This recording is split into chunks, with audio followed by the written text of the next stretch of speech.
Bonjour à tous et bienvenue sur la chaîne de Nanto Gobernoub. Aujourd'hui, on découvre notre fascicule 78 avec pas de figurine, avec l'accompagnement, je crois, le plus pourri, le plus utile peut-être, mais le plus pourri depuis le début de la collection. C'est-à-dire que nous avons 2 socles et 2 montants transparents. Voilà. Alors certes, c'est en fait c'est la fin de nos dracorages, de nos gardes dracorages, certes, d'accord, mais bon, ça fait quand même pas beaucoup. Voilà, ils auraient pu mettre un petit pot de peinture en plus, ça aurait pas été du luxe, même si sur le principe, techniquement, les dracorages nous ont coûté 33 €, alors que normalement ça en vaut 103. Bon, on n'a pas à se plaindre. Mais c'est vrai que là, pour un numéro, c'est un peu juste. Pour ceux qui l'ont acheté directement en magasin, je pense qu'ils ont dû avoir les boules ce jour-là. Mais bon. Allez, on passe à la découverte de notre fascicule, bien évidemment. Avec la fin de la chronique numéro 3, la loi de la nature, qui nous parle des sylvanettes, bien évidemment. Et ça, on en reparlera très certainement en fin de vidéo. Mais je vous dis rien. D'accord, je vous ai rien dit comme d'habitude.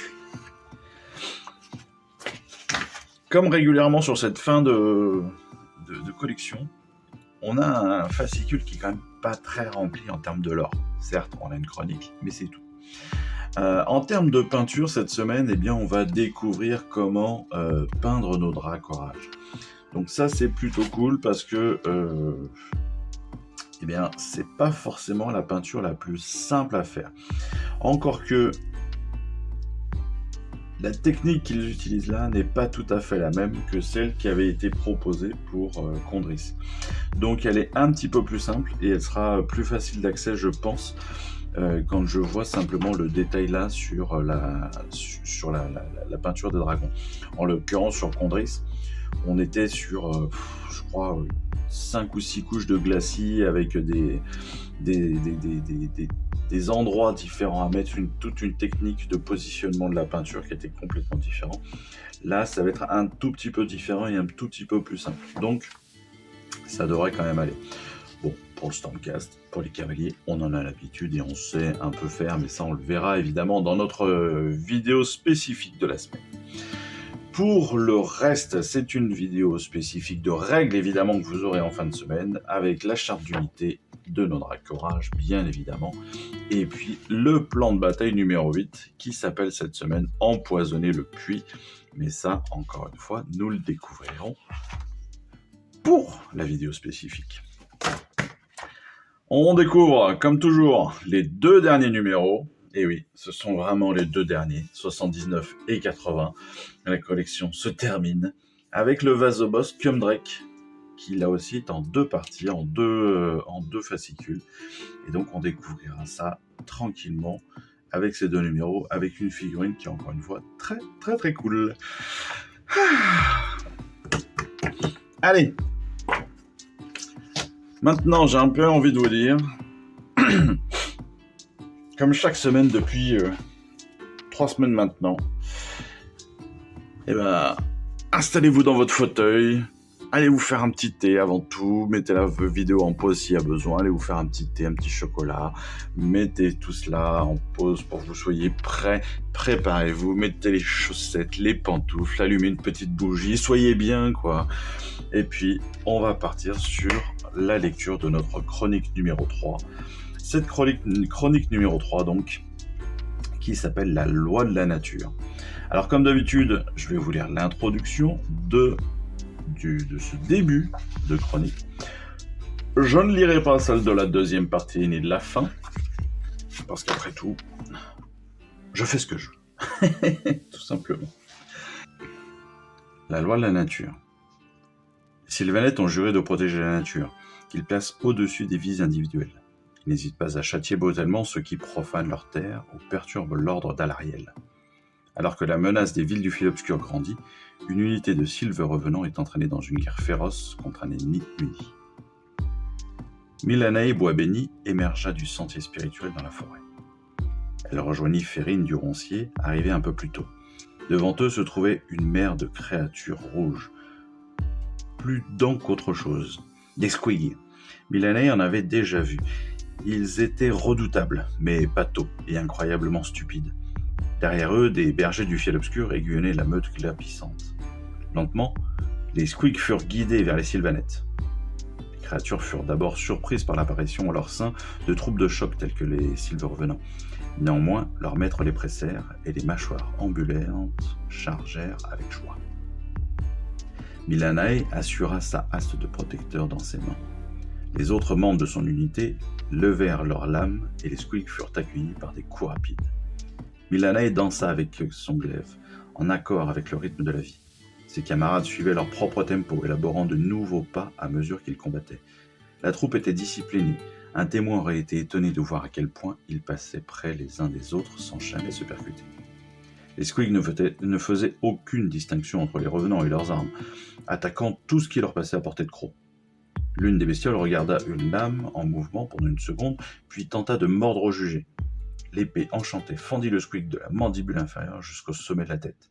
Il s'effondra, mort. Mais ses compagnons s'empressèrent de le remplacer. Milanae avait déjà affronté ces bêtes étranges et savait qu'il ne fallait pas se laisser aller à la complaisance.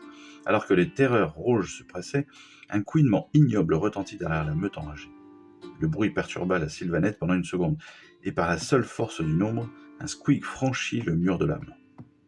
Milanae se maudit et changea de danse, orientant son glaive en garde basse. Il entaillait le flanc de la créature, mais cela ne suffit pas à empêcher l'énorme gueule de lui mordre la jambe. Elle trébucha et frappa à nouveau. Férine dansa près d'elle et sa lame enchantée coupa le squig en deux. La légère modification du mouvement des sylvanettes ouvrit une nouvelle brèche dans leur défense. Une autre bestiole se faufila et bondit sur Tunil, le porte-étendard des clairières. Les mâchoires se refermèrent et le malheureux frappa désespérément la brute écarlate avant de s'effondrer. Milanae regarda le cadavre avec angoisse. Le son d'un corps sylvanette retentit et la surprise envahit Milanae. Une retraite ?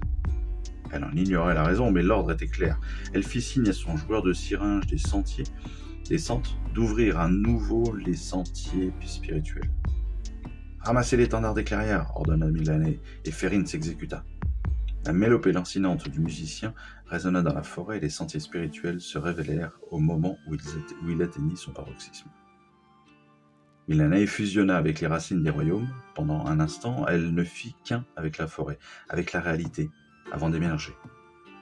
Les sentiers spirituels les emporta loin jusqu'à une clairière. Toute la sylve de guerre a été rassemblée silencieuse. Le bruissement des feuilles et les déambulations des créatures étouffaient facilement les petits sons émis par les sylvanettes. Les puissants sylviarques restaient cois et les dryades ondulaient doucement au gré de la brise. La nature semblait retenir son souffle, attendant que quelque chose se passe. Mais Milanae poussa un soupir de soulagement. Elle et quelques membres de son unité avaient survécu, et maintenant ils étaient entre amis. Férine se tourna vers elle, l'air bouleversé. « Tunil est mort, dit-il. Et nous avons laissé la forêt à ces bêtes, à ces créatures. Elles la détruiront et la nature mourra à cause de notre lâcheté. » Milanae le regarda avec bienveillance. Il était jeune et fougueux. Sa passion faisait de lui un excellent guerrier, mais il oubliait parfois sa place dans l'ordre des choses. « Nous obéissons, » répondit-elle. « Nous ne savons pas toujours pourquoi, et ce n'est pas toujours facile, mais nous obéissons. » L'unité resta muette, puisant une force nouvelle dans la forêt. Au bout d'un moment, l'un des sylviarques attira l'attention de Milanae et lui indiqua un petit bosquet à l'intérieur de la clairière gigantesque. Perplexe, elle s'y engagea, suivie par sa troupe. Elle découvrit l'archie revenante. Elverud des racines. Milanae inclina la tête en signe de respect. « J'ai une mission pour vous, déclara Elverud. « Pouvons-nous nous battre cette fois et ne pas nous enfuir en laissant la forêt se défendre seule » demanda Férine, avant que Milanae ne puisse répondre. Elverud soupira et Milanae eut l'air embarrassé. « Ce n'est peut-être pas dans vos habitudes, » répliqua Elverud, « et c'est peut-être difficile pour vous, mais notre but n'est pas de gagner des batailles contre les grottes. Notre but est de protéger la terre. Il y a une raison à ce que nous avons fait. » Mylanae vit que Férine était sur le point de reprendre la parole, mais elle le coupa juste à temps. « Archi-revenante, je suis désolé. Nous obéirons et nous connaissons notre place dans l'ordre des choses. Il nous manque juste une vision plus globale. Peut-être que si nous comprenions à quoi servent nos sacrifices... » Elverut la regarda avec indulgence. « Gagner des batailles fait souvent partie de notre devoir. En effet, nous ne pourrions réussir sans cela. Mais ce n'est pas assez.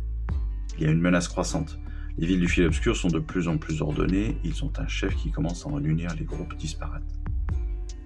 Alors, pourquoi ne pas les avoir détruits ? Le combat aurait été périlleux, mais nous serions morts heureux en ayant porté un coup sévère à ces créatures infâmes. Parce que nous avions besoin d'eux pour attirer le reste de leur ordre, expliqua patiemment Elverut. Ils pensaient pouvoir nous vaincre et ont donc rassemblé leurs troupes. Maintenant, elles sont toutes réunies au même endroit. Elles nous ont dévoilé la somme de leurs forces. « Nous vous avons servi d'appât ?» demanda Mylanae. « Oui. Mais vous ignorez une chose, avoua Elverut. Nous avons implanté un nouveau bosquet de Grenzam dans la forêt. Cette guerre va nous blesser et nous devons nous occuper de nos futures récoltes. J'ai besoin de guerriers pour les protéger et lorsque notre avenir nous sera assuré, nous riposterons avec une telle précision et une telle férocité que les grottes se seront rayées de la carte. Ce sera comme si aucune de ces créatures immondes n'avait jamais existé. Accepteriez-vous ? » Mylanae observa son unité, mais elle connaissait déjà la réponse avant même d'avoir croisé le regard d'un seul de ses revenants. « Ce serait un honneur. » Elverut resta impassible, mais sa voix était teintée de gratitude. « Je le savais. Nous devons nous hâter maintenant. Nous avons réveillé la bête et nous devons survivre jusqu'à ce que nous soyons prêts à la tuer. Que votre troupe se prépare. Puis suivez-moi. » Mylanae acquiesça et fit signe à l'unité de se préparer à partir. Ils vérifièrent leurs armes et nettoyèrent l'étendard des clairières. Puis ils se mirent en route, suivant Elverut. Ils ne voyagèrent pas longtemps. Lorsqu'ils parvinrent à destination, la lumière du soleil nimbait le sol de la forêt. Les oiseaux voltaient entre les branches et le chant des insectes résonnait dans l'air. Hélas, au loin, retentissait la plainte infâme des flûtes aux grottes et les battements menaçants des tambours. Ils arrivaient. Mylanae regarda Elverut et l'expression de l'archi-revenante lui dit tout ce qu'elle avait besoin de savoir. Ils avaient enragé les villes et seul Mylanae et son unité se tenaient entre eux et le bosquet des grandes âmes.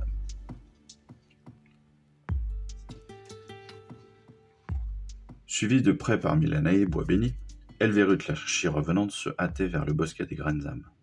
Alors qu'elle se rapprochait, la plainte des instruments grottes retentit au loin.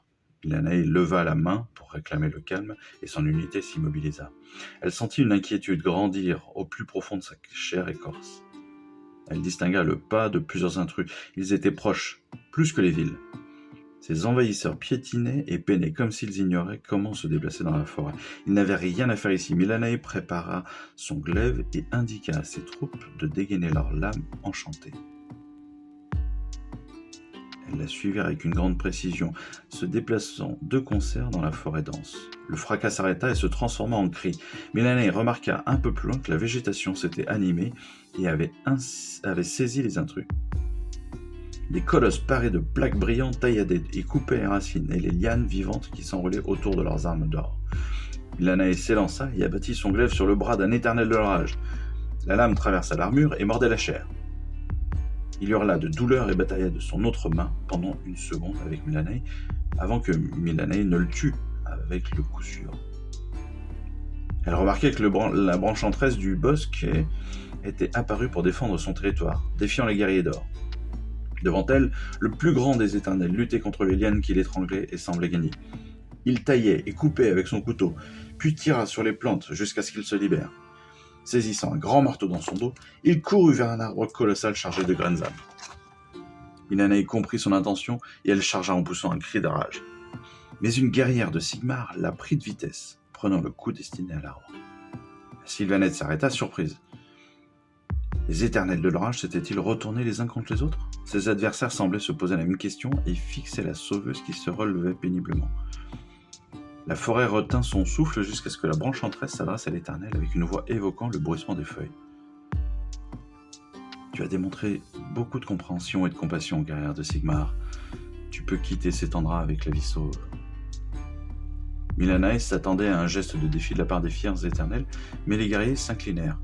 La femme et le géant s'approchèrent de la branche enchanteresse pour s'entretenir avec elle. La forêt se détendit. Milanaï resta vigilante et fut surprise de voir la gardienne du bosquet lui faire signe d'avancer après que la fille de Sigmar eut fini de parler. Elle se hâta, et la branche enchanteresse ne perdit pas de temps en cérémonie. « Vous allez les accompagner, bruissa-t-elle. Ils cherchent de nouveaux alliés, nous cherchons la paix dans notre domaine. Au nord, dans un vallon incandescent, il y a une porte de royaume qui mène en Akshi. Emmenez-les là-bas. Puis revenez vite, avant l'arrivée des grottes. » Sans perdre de temps, le groupe se mit en route. Milanaï et son unité en tête, les éternels de leur âge fermant la marche. Le chemin était long et la sylvanette s'étonnait de la gaucherie des guerriers de Sigmar. Elle les avait vus se battre dans une plaine et savait qu'ils se déplaçaient avec grâce. Mais dans la forêt, ils étaient désavantagés. Au bout de quelques heures, Milanaï sentit l'odeur âcre du bois brûlé et elle découvrit le vallon incendié. Les éternels se rapprochèrent. Devant eux se dressait une montagne de feu, mais quelque chose bougeait. Ils n'étaient pas seuls. Milanaï et sa bande de Silver Revenants marchaient aux côtés d'une unité d'éternels de l'orage en direction de la porte de royaume. Les deux groupes s'étaient sautés à la gorge quelques heures plus tôt et ils se considéraient toujours avec suspicion. Tout le monde semblait préférer rester avec les siens plutôt que de se mêler aux autres, tandis que la troupe avançait dans le sous-bois, et les soldats ne discutaient même pas entre eux. Même s'ils étaient plus discrets que la plupart des intrus dans cette forêt, les éternels étaient encore trop bruyants au goût de Milanaï. Ils ne pouvaient pas épouser le vent comme les sylvanettes et se courbaient pour lui résister. Ils progressaient d'un pas implacable, sans se soucier des rythmes de la nature et des mouvements des bois autour d'eux, ni du fait que leurs armures polies reflétaient la lumière de manière criarde. Milanaï s'écarta davantage des guerriers dorés. Ils marchaient dans la bonne direction maintenant et elle n'avait aucune envie de rester en leur compagnie plus longtemps.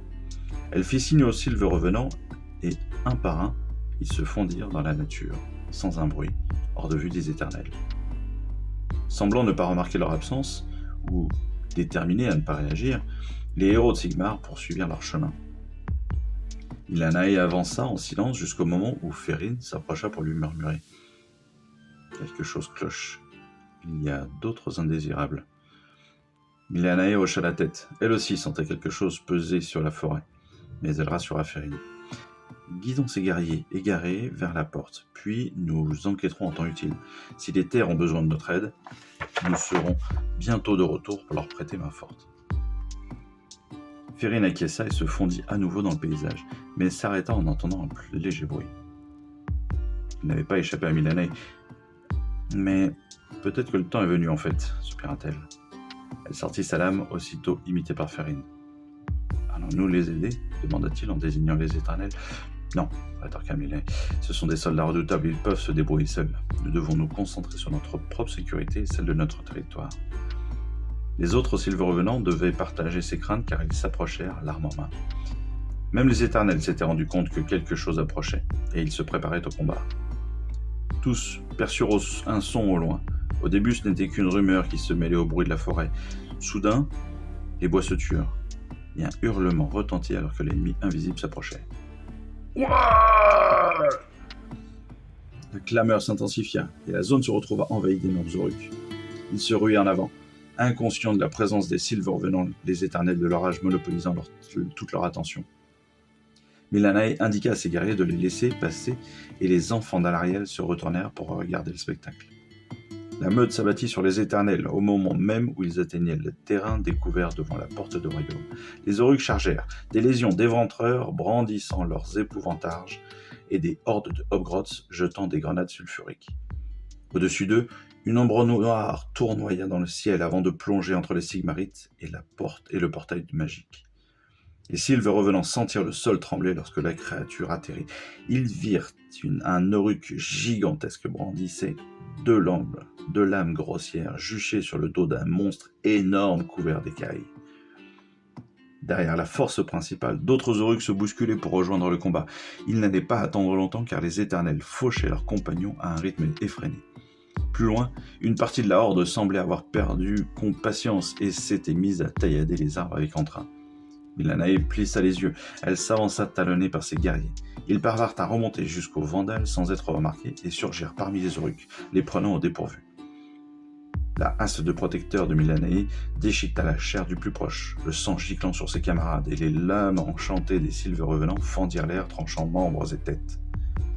Enfin, le massacre prit fin. Une foule de cadavres verts gisait à leurs pieds. Férine boitait à cause d'un fer de lance fiché dans la chair écorce de sa jambe. Et les autres étaient couverts d'entailles, mais ils étaient vivants. Au loin, on entendit les Éternels affronter le reste de brutes, près de la porte du royaume. « Et maintenant ?» demanda Férine. Milanae baissa les yeux sur le corps de leurs ennemis. Ils étaient bizarres, étrangers à ce royaume. Leur peinture de guerre était bestiale et grossière, et leur armure était décorée de plumes d'os et de griffes ayant appartenu à d'énormes bêtes. « Ce sont des Aurucs de Gur, finit-elle par dire. Ils ont parcouru un long trajet pour saccager ces terres. J'ignore leur motivation. D'autres les rejoindront peut-être. Dans ce cas, nous devons trouver la source, incita Férine. Nous ne pouvons pas abandonner ces terres à leur pillage. Milanae sourit. Vous avez raison, mon jeune ami, répondit-elle. Souvent, je vous ai conseillé la retenue, quand la passion vous submergeait, mais là je crains que vous n'ayez raison. Ils continueront à venir et nous devons y remédier. Elle fit signe au joueur de syringe, qui sortit aussitôt son instrument de musique et se mit à jouer un air tandis que le groupe se faufilait dans les racines de royaume. Peu après, ils émergèrent d'un autre portail mystique menant en Gur. D'après la dévastation alentour, il était clair que les Aurucs et leurs semblables utilisaient souvent cette route. Des souches brûlées et de l'herbe carbonisée s'étirent à perte de vue. Ça et là, des cadavres d'animaux pourrissaient au soleil, aux côtés de tronçons d'arbres abattus pour nulle autre raison que le plaisir. Milanae sentit son cœur se serrer à cette vue. Ces bois étaient là depuis des millénaires. Chaque plante, chaque bête avait un héritage et toute une existence devant elle. Un nombre incalculable de vies avait été éteinte pour divertir des barbares. Elle réprima la fureur qui montait en elle. « Gravez ces scènes dans votre esprit, déclara-t-elle, car quand nous affronterons l'ennemi, nous leur ferons payer ce carnage au centuple. » Les sylves revenants acquiescèrent. Puis, incapables de soigner les terres brûlées autour d'eux, ils traversèrent la porte du royaume et émergèrent sur une hauteur. Au-dessous d'eux, les plaines semblaient s'étirer à l'infini. L'air était sec et empli de poussière, agité par une légère brise. Au loin, un immense sillon balafrait le sol. Ces maudits Aurucs avaient ravagé les plaines, en laissant une traînée de destruction derrière eux. Les sylves revenants ne perdirent pas de temps, et Milanae en tête, ils se mirent à suivre la piste. Ici aussi, les brutes et les sbires avaient incendié tout ce qu'ils pouvaient sur leur passage, mais heureusement, il y avait moins de carcasses d'animaux, juste quelques squelettes de bêtes colossaux, aussi grands que des arbres et plus larges que toutes les créatures qu'ils avaient vues jusqu'à présent. « Que sont ces ossements » demanda Férine. « Le royaume abrite moult merveilles, répondit Milanae, mais en vérité, elle l'ignorait. Au bout d'un moment, ils arrivèrent dans une zone boisée, et même si les lieux portaient encore les stigmates des déprédations Aurucs menant à la porte du royaume, il n'y avait aucun signe de leur proie. Les sylves revenant poursuivirent leur chemin, et la région autour d'eux se mit à changer. Cette terre avait été travaillée par des humains, et la flore locale avait cédé la place aux cultures des mortels. Mais cette vie avait été soufflée à son tour. L'odeur des champs et du bétail calciné submergèrent leurs sens. Ils s'avancèrent pour découvrir qu'ils n'étaient plus seuls. Un grand nombre de leurs congénères avaient été attirés au même endroit, et ils se retrouvèrent au milieu d'un redoutable host de guerre. Les esprits d'Urtu dominaient le rassemblement, tandis que des archers diaphanes fendaient l'air, zigzagant entre les arbres. Un peu plus loin, des légions de dryades se tenaient en silence dans la forêt. Une branche enchanteresse s'approcha de Milanae et s'inclina avec révérence. « Vous aussi, vous avez été appelé ici ?» dit-elle à voix basse. « Un grand nombre d'entre nous ont été convoqués. Nous devons rassembler nos forces pour repousser ce mal. » Milanae opina et s'adressa aux revenants autour d'elle. « Êtes-vous prêts à servir une nouvelle fois ?» leur demanda-t-elle.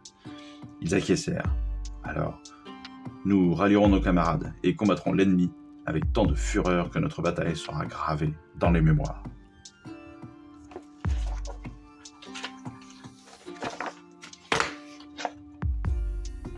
Ainsi, comme promis, vous venez de découvrir notre chronique numéro 3, la loi de la nature.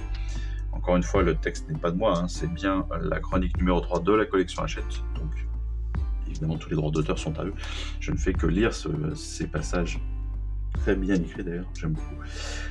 J'espère que cette petite lecture et cette découverte du fascicule numéro 78 vous aura plu. On se retrouve bien évidemment très rapidement dans nos prochaines vidéos de peinture ou de règles. En attendant cela, écoutez, moi je vous souhaite à tous et à toutes évidemment une excellente fin de semaine, une très très belle journée, et puis je vous dis à très vite, et puis je vous embrasse. Allez, ciao, bye bye. Je vous remercie d'avoir suivi cette vidéo. Si ça vous a plu, eh bien abonnez-vous, lâchez un petit like et un commentaire, et suivez-moi sur Instagram où je poste régulièrement des photos de mes dernières réalisations et dernières peintures. Et puis comme il est maintenant de tradition sur la chaîne, je vous souhaite une excellente fin de journée et surtout, lisez bien, collectionnez bien, assemblez bien, peignez bien et jouez bien. Allez, je vous embrasse et puis je vous dis à très vite. Allez, ciao, bye bye.